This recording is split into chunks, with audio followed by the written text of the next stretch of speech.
hoje nós vamos falar sobre Êxodo 2, que diz assim: naqueles dias, sendo Moisés já homem, saiu a seus irmãos e viu os seus labores penosos e viu que certo egípcio espancava um hebreu, um do seu povo. Ele olhou de um lado, do outro lado, e vendo que não havia ninguém ali, matou o egípcio e o escondeu na areia. Saiu no dia seguinte e eis que 2 hebreus estavam brigando e disse ao culpado: por que você está espancando o teu próximo? O qual respondeu: quem te pôs de príncipe e de juiz sobre nós? Pensas também matar a todos nós? Moisés ficou com tanto medo e falou: com certeza descobriram o que eu fiz. E informado desse caso, procurou o Faraó matar a Moisés. Porém Moisés fugiu da presença de Faraó, se deteve na terra de Midian e ali ele se assentou junto ao poço. Moisés foi o único homem hebreu da sua geração que sobreviveu. Os outros, depois do nascimento, todos foram afogados ou mortos no rio Nilo. Deus tinha um propósito para a vida de Moisés. Moisés foi levantado para ser um libertador, mas naquele momento de fúria, ele se afastou completamente da missão dele. Por que ele precisou se esconder? Ele precisou esconder a prova daquilo que ele tinha feito. Ele tinha matado outra pessoa, porque no fundo ele sabia que aquilo não era a maneira correta dele agir. Quando algo dá muito errado nas nossas vidas, é muito difícil nós reconhecermos ou assumirmos a responsabilidade completa e encararmos as consequências. Em vez disso, às vezes a gente tem a mesma atitude que Moisés teve. Eu vou fugir, é mais fácil fugir. Quando nós justificamos ou abandonamos a nossa posição, nós deixamos de dar espaço para que Deus trabalhe nas nossas vidas. A gente não pratica o auto-perdão e aí a gente deixa de ser restaurado. Em vez disso, a gente assume uma postura de responsabilidade, terceirizando essa responsabilidade para outras pessoas. Às vezes, responsabilizando até Deus. Por que Deus permitiu? Por que Deus permitiu que fosse assim? Antes de você agir daquela maneira, eu queria te perguntar, você perguntou para Deus se aquela era a melhor maneira de você se conduzir? Olha, todas as decisões que nós tomamos, todas, elas têm consequências.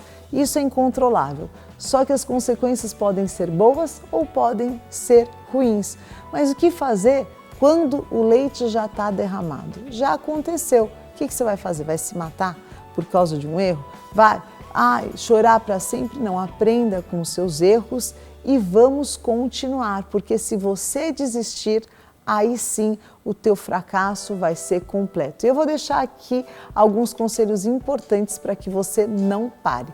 Primeiro, para superar o teu fracasso, você precisa assumir os seus erros.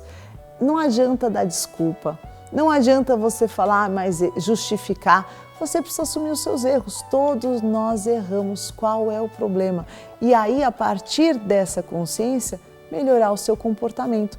Deus não precisa mudar. Quem precisa mudar somos nós. E nós não podemos mais pensar e sentir de algumas maneiras que não estão sendo benéficas para nós, nem para quem está ao nosso redor. Em segundo lugar, você precisa entender que você não é um fracassado. Quando você erra, é só um erro. Pronto, cadastra. Eu errei. Qual é o problema? Eu errei. Erramos, todos nós erramos. Agora, se você desistir por causa de um erro, aí sim você está jogando fora toda a tua história. Aí sim você está fracassando. E nós erramos. Em terceiro lugar, você precisa entender que você precisa se abrir para que o Senhor molde o teu caráter. Caráter é um conjunto de características que compõem o nosso comportamento. No decorrer do nosso desenvolvimento, a gente acaba permitindo que os ambientes que a gente frequenta, que a criação, que às vezes um estresse, um trauma, possa definir o teu caráter, a tua personalidade. Como você vai se comportar, isso vai definir o seu destino. Moisés, ele não era egípcio, mas também ele não era ainda reconhecido como um hebreu. Ele era o filho adotivo da filha de Faraó. A identidade dele ainda não estava completamente definida. Como que ele poderia, diante daquela dura realidade, assumir uma posição de liderança?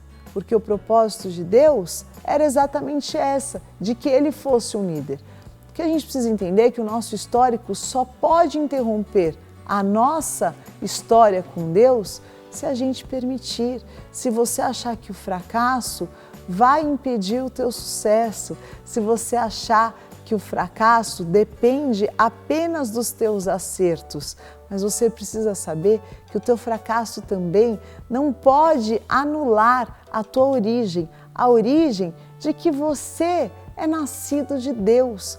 É claro que a gente tem a consciência de Gálatas 6,7, que ninguém pode querer zombar de Deus. Tudo aquilo que o homem semear, isso também ele vai ceifar, porque aquele que semeia o mal vai colher o mal, aquele que semeia da carne vai colher corrupção, mas o que semeia do Espírito, esse vai colher uma vida eterna.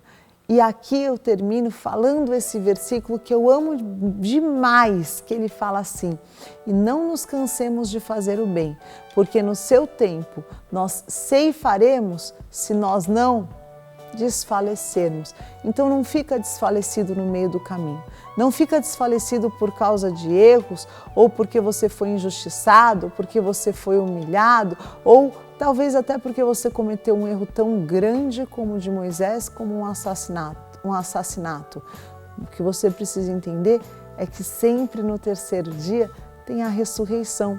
Só é vencido pela morte quem não quer sair da sepultura. A situação que você está passando não define quem você é, mas as suas reações, essas sim, podem interferir muito no teu futuro. E o que aconteceu foi que depois Moisés voltou diante de Faraó, enviado como um libertador, para tirar todas aquelas pessoas daquela situação de escravidão, porque agora ele já tinha tido o momento dele a sós, ele já sabia qual era a identidade dele e ele estava pronto para cumprir o propósito de Deus na vida dele.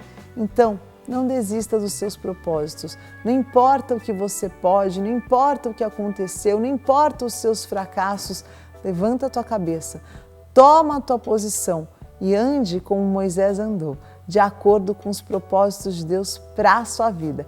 Essa foi a minha melhor notícia do dia. Para você eu deixo aquele beijo e fique na paz.